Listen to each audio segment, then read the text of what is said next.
लड़ाकू ताकत का प्रदर्शन। ये ताइवान के चारों ओर चीन के अब तक के सबसे बड़े सैन्य अभ्यास हैं। चीन द्वारा साझा किए गए फुटेज में आप उनकी सशस्त्र सेनाओं के सभी अंगों को पूरी तरह से प्रदर्शन करते हुए देख सकते हैं। यह इस महीने की शुरुआत में संयुक्त राज्य अमेरिका के साथ ताइवान के अब तक के सबसे बड़े हथियार सौदे के अनावरण पर चीन की आक्रामक प्रतिक्रिया है। अमेरिकी सेना के पास एक योजना है जिसे हेलस्केप कहा जाता है। इसका उद्देश्य ताइवान जलडमरू मध्य को किसी भी आक्रमण बेड़े के लिए जो पार करने की कोशिश करे एक भयानक दुःस्वप्न में बदल देना है। हम हजारों स्वायत्त ड्रोन की बात कर रहे हैं जो इतनी अराजकता फैलाएंगे कि पार करना मुश्किल होगा। अमेरिका को इतनी चरम रणनीति की जरूरत क्यों है? क्योंकि चीन 2027 तक ताइवान पर हमला कर सकता है और यही है असली समस्या। चीन के पास अमेरिका से अधिक युद्धपोत और मिसाइलें हैं और वह ताइवान से केवल 100 मील दूर है। इसलिए पेंटागन ने नई रणनीति अपनाई है, लेकिन क्या यह असरदार होगी? हेलस्केप की संभावना पता करने के लिए 3 बातें देखनी होंगी। चीन का खतरा कितना बढ़ गया है, हेलस्केप रणनीति कैसे लागू होगी और क्या पेंटागन अपना वादा निभा पाएगा? आइए जानें हाल ही में चीन ने क्या किया है। दिसंबर 2025 के अंत में चीन ने ताइवान के चारों ओर जस्टिस मिशन 2025 नाम से सैन्य अभ्यास किए। ये साधारण अभ्यास नहीं थे, बल्कि अब तक के सबसे बड़े थे। चीनी सेनाओं ने ताइवान के आसपास रॉकेट दागे और कई विमान व जहाजों ने द्वीप को घेर लिया। यह एक तरह से अभ्यास के तौर पर की गई नाकाबंदी थी, जिसमें चीन ने अपने पूरे आक्रमण की रणनीति का अभ्यास किया। ताइवान की आपूर्ति लाइनों और महत्वपूर्ण ढांचे जैसे समुद्र के नीचे के केबल और ऊर्जा टर्मिनलों को निशाना बनाने का अभ्यास किया। इसने पहली बार नया टाइप 075 उभयचर हमला जहाज तैनात किया है, जो एक साथ हमला हेलीकॉप्टर, लैंडिंग क्राफ्ट, टैंक और बख्तरबंद वाहन लॉन्च कर सकता है।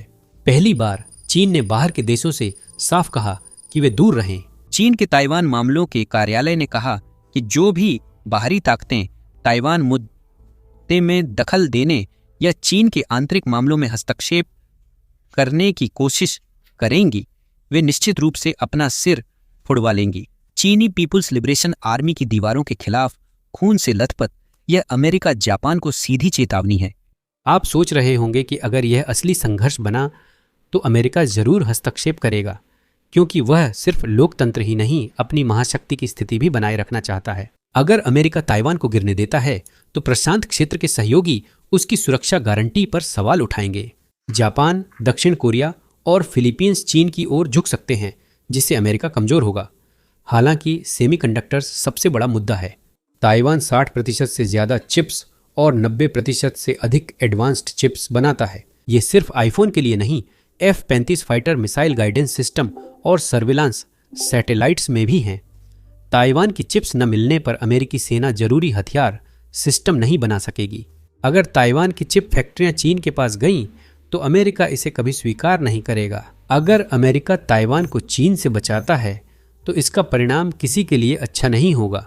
Centre for strategic and international studies ने 24 आक्रमण परिदृश्यों का विश्लेषण कर पता किया कि अगर चीन 2026 में ताइवान पर हमला करता है तो क्या होगा। नतीजे, अमेरिका और उसके सहयोगी अक्सर जीतते हैं, लेकिन इसकी भारी कीमत चुकानी पड़ती है। मूल परिदृश्य में अमेरिका को लगभग 270 लड़ाकू विमान, 17 जहाज, 2 एयरक्राफ्ट कैरियर सहित और 3200 सैनिकों का नुकसान होता है। यह इराक और अफगानिस्तान में 20 साल की जंग में अमेरिकी हताहतों का करीब आधा है, जो 1 महीने से भी कम में हुआ। इस दौरान जापान के 100+ विमान और 26 युद्धपोत नष्ट होते हैं। ताइवान को 3500 हताहतों, पूरी नौसेना और आधी वायुसेना का नुकसान होता है, जबकि चीन को सबसे ज्यादा नुकसान होता है। 138 जहाज डूबते हैं, 155 विमान नष्ट होते हैं, करीब 7000 जमीनी हताहत और 15000 समुद्र में मारे जाते हैं। ताइवान की मुश्किल यह है और अमेरिका की जीत सब कुछ सही होने पर निर्भर है। ताइवान को कड़ी लड़ाई लड़नी होगी। अगर वह बलिदान को तैयार नहीं तो युद्ध जल्दी खत्म हो सकता है। जापान को अमेरिका को अपने ठिकानों का उपयोग करने देना होगा और युद्ध में शामिल होना होगा। साथ ही अमेरिका को तुरंत सीधी लड़ाई शुरू करनी होगी। यहाँ यूक्रेन जैसा मॉडल नहीं है जहाँ आप समय के साथ आपूर्ति भेज सकते हैं। एक बार गोलीबारी शुरू हो जाए तो द्वीप पर कुछ भी पहुंचाना असंभव हो जाता है। इसलिए शुरुआती घंटे ही सबसे महत्वपूर्ण होते हैं। पेंटागन को सिर्फ हमले की चिंता नहीं करनी है, क्योंकि चीन हमला न कर ताइवान को बाहरी दुनिया से काटकर इंतजार भी कर सकता है। यह डरावना है क्योंकि द्वीप ऊर्जा आयात पर निर्भर है। इस स्थिति का अंदाजा लगाने के लिए CSIS ने 26 नाकेबंदी सिमुलेशन किए। स्थिति गंभीर है। प्राकृतिक गैस 10 दिन, कोयला 7 हफ्ते और तेल 20 हफ्ते में खत्म हो जाता है। 3 हफ्तों में ताइवान की बिजली 73% घट जाती है। 9 हफ्तों में सिर्फ 24% बचती है।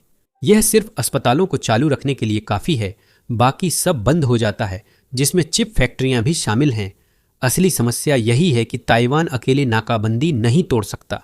चीनी पनडुब्बियां और बारूदी सुरंगें ताइवान आने वाले जहाज़ों में से 40% को तबाह कर सकती हैं, भले ही ताइवानी सेना पूरी ताकत लगाए। अमेरिका को साथी को बचाने के लिए हस्तक्षेप करना होगा। सैन्य समर्थन से ताइवान को आपूर्ति मिलेगी, लेकिन इसकी भारी कीमत हजारों हताहत, सैकड़ों विमान और दर्जनों जहाज़ों का नुकसान चुकाना पड़ेगा। और उस समय तक अमेरिका और चीन युद्ध में होंगे। आप सोच सकते हैं कि अमेरिका से युद्ध के डर से चीन ताइवान पर हमला नहीं करेगा, लेकिन पेंटागन के ताज़ा आकलन चौंकाने वाली और अच्छी नहीं भविष्यवाणी करते हैं। दिसंबर 2025 की रिपोर्ट के अनुसार चीन 2027 तक द्वीप पर कब्जा कर सकता है। यह अटकल नहीं, बल्कि शी जिनपिंग के घोषित लक्ष्यों और असली आंकड़ों पर आधारित है। चीन भले ही अभी तैयार न हो, पर निकट भविष्य में यह बदल सकता है। चीन का असली सैन्य बजट घोषित राशि से 3 गुना, लगभग $700 अरब सालाना हो सकता है। चीनी नौसेना तेजी से विस्तार कर रही है, जिससे यह दुनिया की सबसे बड़ी नौसेना बन गई है। चीन के बेड़े में 234 युद्धपोत हैं और यह तेजी से बढ़ रहा है, जबकि अमेरिका के पास करीब 219 हैं। वे तो विमान वाहक पोतों का बेड़ा भी बना रहे हैं और अपना तीसरा पोत पहले ही लॉन्च कर चुके हैं।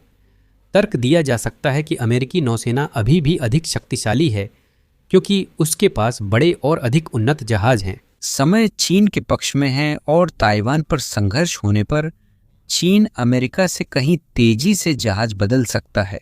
चीन ने जहाज निर्माण उद्योग पर कब्जा कर लिया है और उसकी क्षमता अमेरिका से लगभग 200 गुना ज्यादा है। यह एक बड़ी खाई है। जहाज निर्माण में चीन की बढ़त उसके मिसाइल उत्पादन की तेज बढ़ोतरी से मेल खाती है, जिसे CNN के उपग्रह चित्रों ने भी दिखाया है। 2020 से 2025 के बीच इन मिसाइल फैक्ट्रियों ने 2024 में 21 मिलियन वर्ग फीट से अधिक फ्लोर स्पेस जोड़ा है। पेंटागन के अनुसार चीन की रॉकेट फोर्स ने 4 साल में मिसाइल आपूर्ति 50% बढ़ाई है और यह वृद्धि जारी है। इन मिसाइलों की ताइवान पर हमला करते समय अहम भूमिका होगी, जिससे हर खतरे को खत्म कर अमेरिकी सेनाओं को दूर रखा जा सके। डर सिर्फ इनकी संख्या नहीं, बल्कि चीन ने इन्हें विकसित भी किया है। डोंगफोंग 26 मिसाइल, जिसे गुआम किलर कहा जाता है, खासतौर पर प्रशांत क्षेत्र में अमेरिकी सैन्य ठिकानों पर हमला करने के लिए बनाई गई है, जो ताइवान युद्ध में अग्रिम ठिकाने हो सकते हैं। नया डोंगफोंग 26 वेरिएंट हाइपरसोनिक ग्लाइड व्हीकल्स का उपयोग करता है, जो शायद अमेरिकी मिसाइल रक्षा को चकमा दे सकते हैं। चीन अभूतपूर्व परमाणु विस्तार में जुटा है और अपने परमाणु हथियार 600 तक बढ़ा चुका है। लक्ष्य स्पष्ट है। 2027 तक वे अमेरिका के खिलाफ रणनीतिक संतुलन और क्षेत्र में रणनीतिक प्रतिरोध और नियंत्रण हासिल करना चाहते हैं। इसका मतलब है कि चीन चाहता है कि कोई भी देश, खासकर जापान जैसी गैर परमाणु शक्तियां, उस पर जवाबी हमला करने से डरे। लेकिन उतना ही चिंता की बात यह है कि चीन के पास अमेरिका में हताहतों की अलग गणना है। हर हताहत के लिए जनता को सफाई देनी पड़ती है। चीन की अधिनायकवादी व्यवस्था में ऐसी कोई पाबंदी नहीं है जिससे शी जिनपिंग को हताहतों को झेलने की छूट मिलती है। अमेरिका के लिए ऐसा सहना असंभव होगा।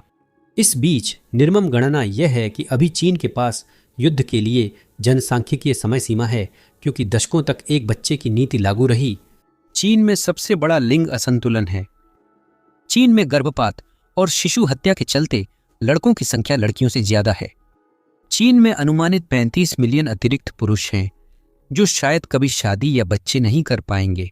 यह सामाजिक अस्थिरता ला सकता है, लेकिन इसका एक समाधान है। अतिरिक्त पुरुषों को विदेश भेजकर युद्ध लड़वाना, जो इतिहास में कई बार हुआ है। यह एक बेहद ठंडी रणनीति है, लेकिन यह कुछ ऐसा है जिसे चीनी कम्युनिस्ट पार्टी शायद ध्यान में रख रही है। लेकिन पेंटागन के योजनाकारों को सबसे ज्यादा चिंता इस बात की है कि चीन वास्तव में एक असली आक्रमण के लिए संचालनात्मक रूप से तैयार होता दिख रहा है। ताइवान के पास चीनी सैन्य गतिविधियां हर साल बढ़ रही हैं। 2025 में केवल 2 दिन ही ऐसे थे जब कोई चीनी सैन्य विमान या जहाज ताइवान के पास नहीं आया। वे लगातार अभ्यास कर रहे हैं, जैसे ताइवान पर कार्रवाई सच में हो रही हो। वे प्रक्रियाओं को बेहतर बना रहे हैं, समन्वय की जांच कर रहे हैं और मांसपेशियों की याददाश्त विकसित कर रहे हैं। सबसे खराब यह है कि चीन अब कम समय में बड़े अभ्यास शुरू कर सकता है, जिससे अभ्यास और असली कार्रवाई में फर्क करना मुश्किल हो जाता है। हालांकि एक चीज है जो शायद चीन को रोक रही है। पेंटागन के अनुसार चीनी नेताओं को अब भी यकीन नहीं है कि उनकी सेना वाकई में एक सफल आक्रमण को अंजाम देने के लिए तैयार है। यह अनिश्चितता शायद शी को आदेश देने से रोकती है और हमें हेलस्केप रणनीति तक ले जाती है। अगर लागू हुआ तो यह चीन की शंकाएं बढ़ा सकता है और असली आक्रमण रोक सकता है। अगर शी जिनपिंग आदेश देते हैं तो हेलस्केप शुरुआती घंटों में आक्रमण बेड़े को रोक सकता है। इस रणनीति को समझने के लिए हमें यूएस इंडो पैसिफिक कमांड के एडमिरल सैमुअल पापारो का उद्धरण देखना होगा, जो चीन के ताइवान पर हमले की स्थिति में सैन्य प्रतिक्रिया के प्रभारी हैं। उन्होंने हेलस्केप को इस तरह परिभाषित किया: मैं ताइवान जलमरुमध्य को मानव रहित हेलस्केप बनाना चाहता हूं, जिसमें गोपनीय क्षमताएं होंगी, ताकि मैं उनकी जिंदगी 1 महीने तक दुखदायी बना सकूं और बाकी चीजों के लिए समय मिले। चलिए विस्तार से समझते हैं। दूसरा, चीन का आक्रमण बेड़ा ताइवान जलमरुमध्य पार करता है। अमेरिका हजारों बिना मानव वाले सिस्टम जैसे पनडुब्बियां, सतही जहाज और हवाई ड्रोन तैनात करता है। ये कोई शानदार महंगे हथियार नहीं होंगे, ये सस्ते, इस्तेमाल के बाद फेंकने लायक होंगे और इनकी तादाद बहुत ज्यादा होगी। इसका उद्देश्य अफरा तफरी मचाना और आक्रमणकारियों को नुकसान पहुंचाना है, जिससे समय मिलता है। अमेरिकी सैन्य शक्ति जैसे aircraft carrier, fighter jets, submarine को वेस्टर्न पैसिफिक पहुंचने में समय लगता है। जापान जैसे सहयोगियों को भी सेनाएं जुटाने में वक्त लगता है, पर बात इतनी नहीं है। अमेरिकी सैन्य सोच में बदलाव आ रहा है, क्योंकि ताइवान की स्थिति में पारंपरिक साधन अब पहले जैसे प्रभावी नहीं रहेंगे। चीन की हाइपरसोनिक मिसाइलों के कारण एयरक्राफ्ट कैरियर और जापान गुआम के सैन्य ठिकाने असुरक्षित हैं, जिन्हें अमेरिका रोक नहीं सकता। और भले ही अमेरिका के पास अब भी अपनी प्रणालियों की उन्नतता के मामले में बढ़त है, लेकिन उत्पादन की मात्रा के मामले में चीन उसे पीछे छोड़ रहा है। तो पारंपरिक क्षेत्रों में चीन से ताकत में आगे निकलने की कोशिश करने के बजाय हेलस्केप एक अलग खेल खेलता है। यह विषम युद्ध है, जिसमें स्वायत्त प्रणालियों का उपयोग किया जाता है, ऐसी प्रणालियां जिन्हें बलिदान करना आसान है। इसकी प्रेरणा यूक्रेन से मिली है। छोटे सस्ते ड्रोन रूसी सेनाओं पर बहुत असरदार रहे हैं, जिनकी संख्या ज्यादा है। यह सैन्य क्रांति है, कोई अतिशयोक्ति नहीं। अगर $5000 के ड्रोन रूसी टैंकों को नष्ट कर सकते हैं, तो सोचिए हजारों सैन्य स्तर की स्वायत्त प्रणालियां जलमरुमध्य पार कर रहे बेड़े के साथ क्या कर सकती हैं। यही रेप्लिकेटर पहल काम आती है।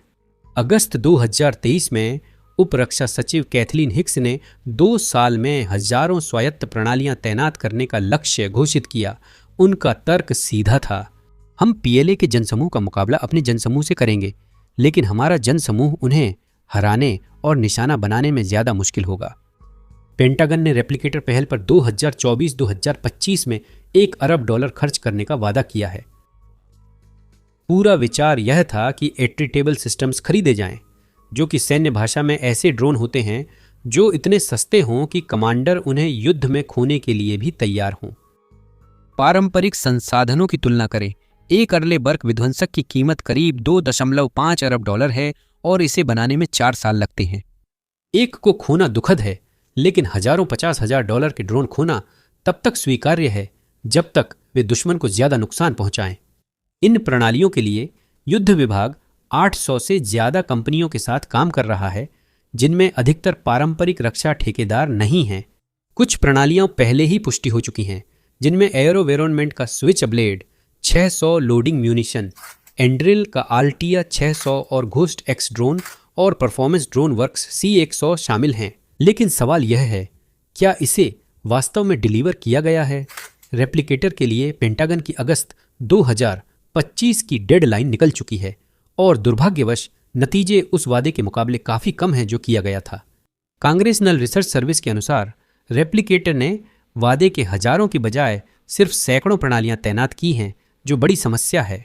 बीजिंग के नजरिए से सोचिए, अगर उन्हें पता चले कि अमेरिका हजारों नहीं सिर्फ सैकड़ों ड्रोन तैनात कर सकता है। अचानक हेलस्केप अब उतना डरावना नहीं लगता और फिर पूरी रोकथाम रणनीति बिखर जाती है। इसीलिए पेंटागन समय के खिलाफ दौड़ में है। उन्हें 2027 से पहले जितने ज्यादा हो सके उतने ड्रोन सिस्टम खरीदने और तैनात करने होंगे, और इसे पूरा करने के लिए वे कुछ गंभीर चुनौतियों का सामना कर रहे हैं। सबसे पहले ड्रोन को सही तरह से काम करना चाहिए। हम व्यक्तिगत ड्रोन की बात नहीं कर रहे। मुख्य चुनौती वह सॉफ्टवेयर है जो हजारों ड्रोन को एक साथ काम करने में सक्षम बनाता है। कल्पना कीजिए 5000 स्वायत्त मशीनों का झुंड जो रियल टाइम में संवाद कर खतरों के अनुसार खुद को ढालते और तुरंत हमला करने का फैसला लेते हैं। फिर निर्माण का सवाल उठता है। अमेरिकी रक्षा उद्योग अभी सैकड़ों ऐसी प्रणालियां बना सकता है, जबकि हेलेस्केप के लिए हजारों ड्रोन चाहिए। अमेरिका को बड़े पैमाने पर ड्रोन बनाने के लिए नई फैक्ट्रियां और उत्पादन लाइनें बनानी होंगी, नहीं तो चीन इस खतरे को गंभीर नहीं मानेगा। शायद सबसे बड़ी रुकावट कुख्यात पेंटागन अधिग्रहण प्रणाली है। यह प्रक्रिया धीमी और नौकरशाही है, जिसे महंगे और धीरे बनने वाले जहाज़ों या फाइटर जेट्स की खरीद के लिए बनाया गया था। यह अत्यधिक नवोन्मेषी और तेजी से बदलती ड्रोन तकनीक के क्षेत्र में उतना अच्छा काम नहीं करती। 2025 के अंत में अमेरिका ने कार्यक्रम का पुनर्गठन कर चीजें तेज की। उन्होंने रेप्लिकेटर पहल की निगरानी को स्पेशल ऑपरेशंस कमांड के भीतर एक नई संस्था को सौंप दिया, और इसमें वास्तव में एक तात्कालिकता की भावना है, क्योंकि पेंटागन के पास ज्यादा समय नहीं बचा है। लेकिन सवाल है, क्या ड्रोन स्वरम्स असरदार होंगे? सैन्य तकनीक तेजी से बदलती है और हर हथियार का कोई न कोई जवाब बन ही जाता है। चीन ऐसे इलेक्ट्रॉनिक वॉरफेयर सिस्टम और इंटरसेप्टर ड्रोन बना रहा है जो अमेरिकी ड्रोन स्वार्म को जाम और गिरा सकते हैं। असल में अमेरिका भी हाल ही में शुरू हुए रेप्लिकेटर 2 प्रोग्राम के साथ ऐसे सिस्टम्स पर काम कर रहा है। यह तकनीकी दौड़ है जहां कल की आधुनिक प्रणालियां आज बेकार हो जाती हैं। जो पक्ष सबसे तेज नवाचार करता है वही जीतता है। इन चुनौतियों के बावजूद अमेरिका के पास दुनिया का सबसे प्रतिस्पर्धी और जीवंत रक्षा तकनीकी इकोसिस्टम है। इंडेरिल, शील्ड एआई और टील ड्रोन्स जैसी कंपनियां जो एक दशक पहले तक नहीं थीं, सैन्य तकनीक में सिलिकॉन वैली जैसा नवाचार ला रही हैं। इस क्षेत्र में निवेश और इंजीनियरिंग प्रतिभा सराहनीय है, लेकिन समय तेजी से बीत रहा है। चीन 2027 की तैयारी में बहुत तेजी से निर्माण कर रहा है। सवाल यह नहीं कि संघर्ष संभव है या नहीं, बल्कि क्या भारी नुकसान का डर इसे रोकने के लिए काफी है। आगे क्या होगा, ये पूरे प्रशांत क्षेत्र का भविष्य तय कर सकता है।